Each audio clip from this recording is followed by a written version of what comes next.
जय हिंद दोस्तों, नमस्कार सभी भाइयों को। साथियों, अगर कोई भी रिकवरी एजेंट ये बोले कि अभी आप इस मंथ एक ईएमआई पे करवा दो या फिर क्रेडिट कार्ड का मिनिमम पेमेंट करवा दो या फिर सिर्फ और सिर्फ 100 रुपये, 200 रुपये, 1000, 2000 रुपये की खाली पेमेंट करवा दो, अगले महीने मैं आपकी सेटलमेंट मात्र मात्र 10% में करवा दूंगा। तो साथियों, ऐसा रिकवरी एजेंट को क्या जवाब देना है? क्या सच में वो आगे चल के आपकी सेटलमेंट करवाएगा? अगर करवाएगा तो उसके पास कितने दिनों में कितना ऑफर निकालने की ताकत है और आपको पेमेंट करनी चाहिए कि नहीं करनी चाहिए? आज ये जो वीडियो है ये पूरा का पूरा इसी के ऊपर है। जी हाँ, पिछले कम से कम मान के चले तो बहुत दिनों से लमसम हर एक बैंक की मेरे को कंप्लेंट आ रही है। उसमें से कुछ बैंकों के मैं आपको नाम बताता हूँ। एक तो दो चार अपनी एनबीएफसी हैं, दो चार अपने बैंक हैं। एक बजाज फाइनेंस हो गया, होम क्रेडिट हो गया, एचडीएफसी बैंक हो गया, आईसीआईसीआई बैंक हो गया, आईडीएफसी बैंक हो गया, ठीक है।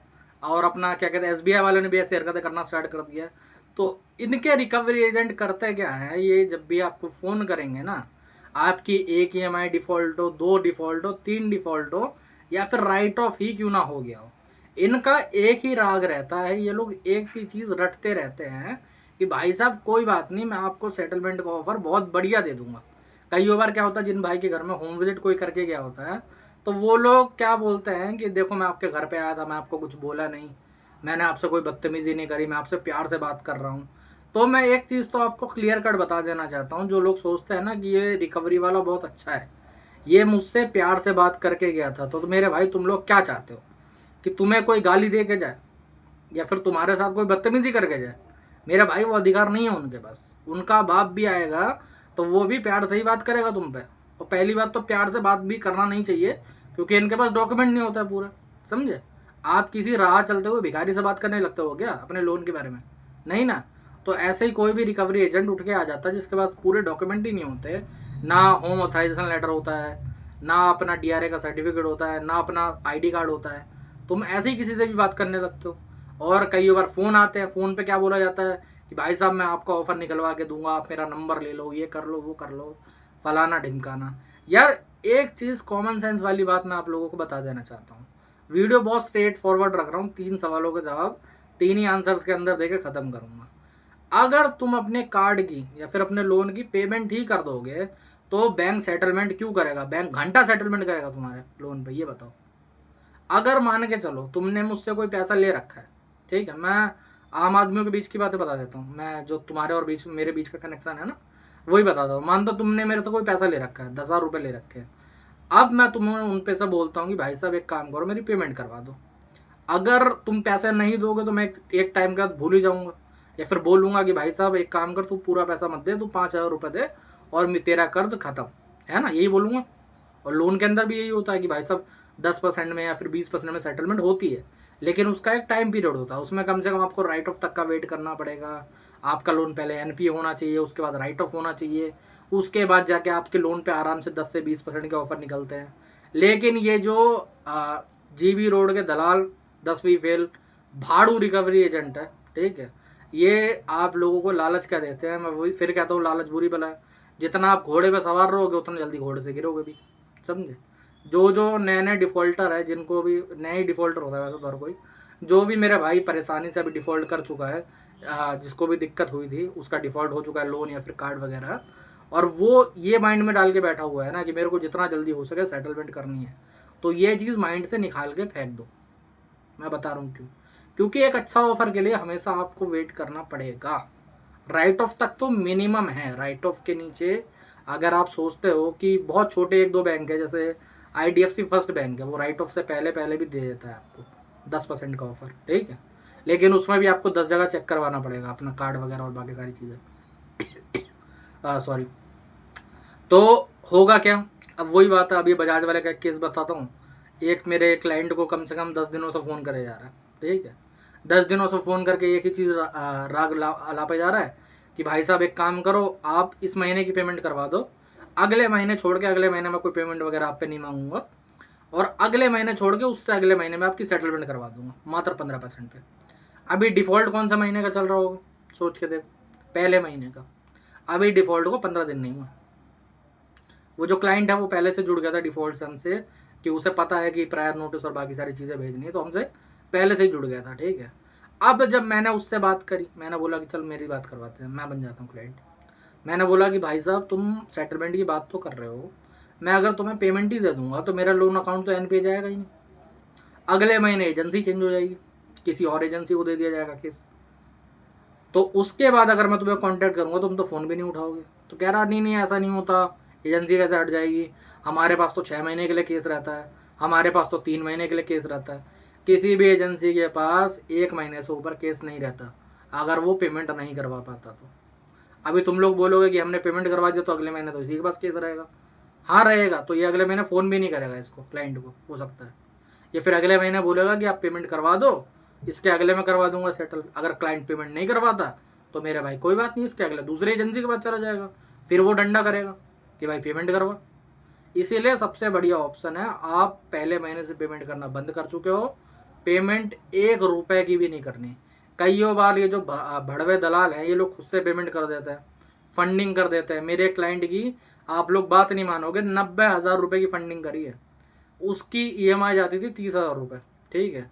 एक अपना टाटा कैपिटल करके है एनबीएफसी, उससे जाती थी 30,000 रुपये की उसकी अपने क्या कहते हैं ईएमआई थी। उसकी 3 महीने तक ईएमआई भरी गई। अब वो बेचारा थोड़ा कम पढ़ा लिखा था, हल्का फुल्का, तो हुआ क्या कि वो परेशान भी बहुत रहा, क्योंकि ये लोग डेली आके खड़े हो जाते थे। जब हमसे जुड़ा, हमने आरबीआई वगैरह में कंप्लेंट करवाई, उसका वो दिन है, आज का दिन है, ना कोई वो हुआ है, ना ही इसको कोई रिकवरी वाला परेशान करने आया है।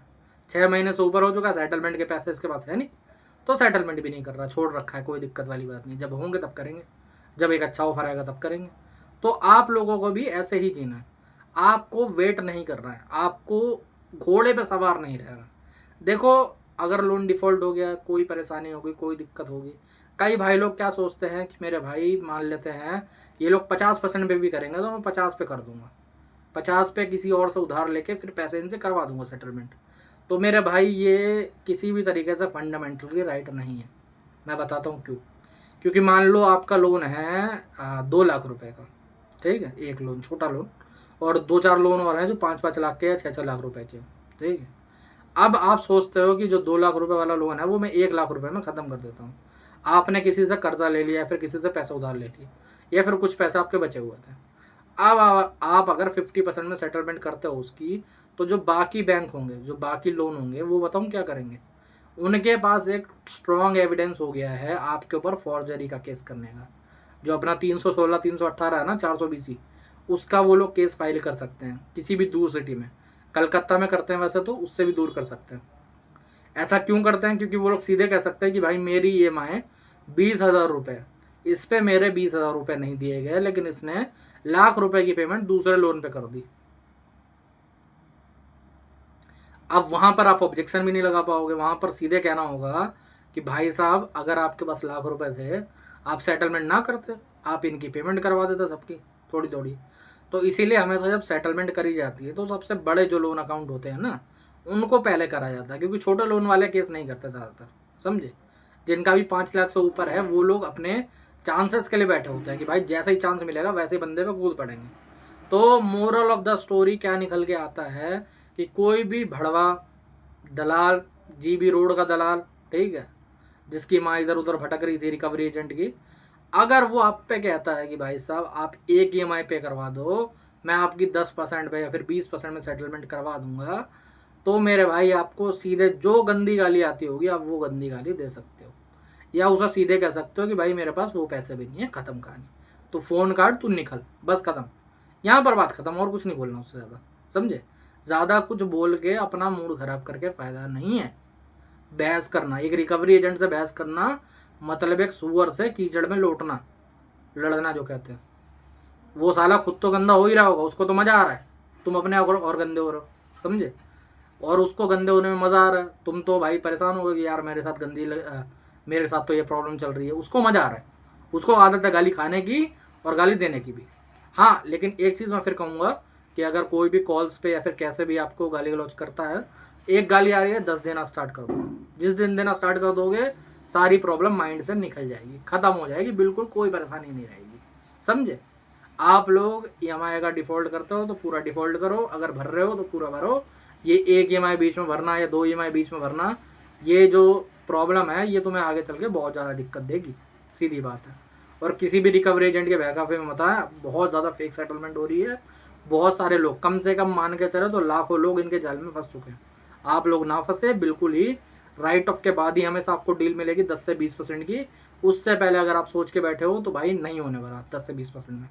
हमेशा राइट ऑफ 6 महीने से ऊपर में जब आपका लोन अकाउंट जाएगा तभी आपकी सेटलमेंट होगी 10 से 20% के अंदर, चाहे कार्ड हो चाहे लोन हो कोई सा भी।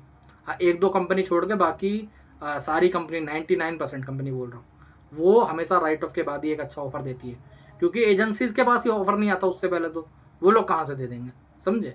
ये लोग सिर्फ अपने कमीशन बनाने के लिए आपको बहलाते हैं, फुसलाते हैं, आपको उल्टी सीधी चीज़ें बोलते हैं कि ये हो जाएगा वो हो जाएगा।